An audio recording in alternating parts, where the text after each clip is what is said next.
بسم الله الرحمن الرحيم. الليلة بتكلم عن موضوع يهمنا كسعوديين، يهمنا كشعب سعودي، يهم أمننا الوطني المملكة العربية السعودية. زي ما احنا شايفين الدول العربية من حوالينا، دول الخليج، حقيقة ما عاد في ثقة، يعني لا في جيران لا في أصدقاء، يعني حتى جيراننا حتى أصدقائنا كلنا ندور على مصلحته. لذا علينا مسؤولية نحن كشعب سعودي أن نهتم لوطننا، أن نحافظ على وطننا، أن نكون يد واحدة، أن نكون حريصين على هذا الوطن. وهذا ينطلق من تمسكنا بعقيدتنا، تمسكنا بتراب بلادنا، الالتفاف حوالين علماءنا، حوالين ولاة أمرنا، أن نكون سعوديين من شمال المملكة إلى جنوبها، من شرقها إلى غربها، أن نكون يدا واحدة، أن تكون كلمتنا واحدة، حتى لا نقف أو نقع في العواصف اللي وقعت فيها بعض الدول.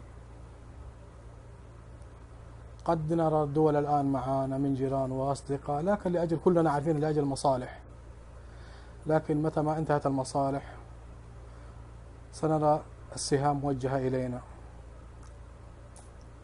يجب أن نحمد الله سبحانه وتعالى، يجب أن نتمسك بعقيدتنا، يجب أن نثق في أنفسنا، وقبل أن نثق في الله سبحانه وتعالى في قادتنا السياسيين. ثقوا تماما، احنا محسودين على نعمة الأمن والأمان اللي احنا عايشين فيها، احنا محسودين على النعمة اللي احنا عايشين فيها. لكن أي دولة في العالم متى ما كانت جبهتها الداخلية متماسكة مترابطة شعبا وقيادة، والله لو أعتى الدول لا تستطيع أن تخترقها. هذا عشمنا في هذا الوطن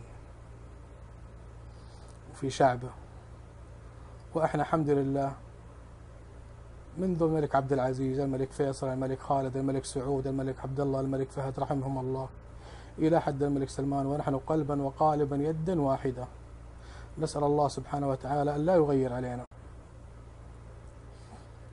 كلمة وراح أقولها وهي قليلة في حق جنودنا على الحدود: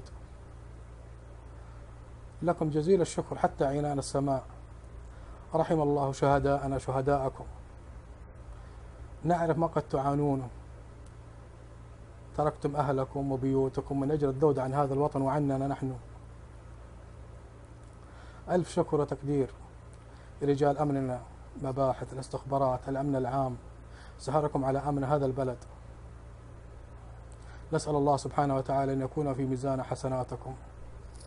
وصية أخيرة: ديننا، وطننا، بلدنا هذا أمانة في أعناقنا، إن خسر نحن الخاسرون. يجب أن نحافظ عليها حتى نلقى الله سبحانه وتعالى. اللهم احفظ لنا وطننا يا رب، وولاة أمرنا ودينا يا رب العالمين.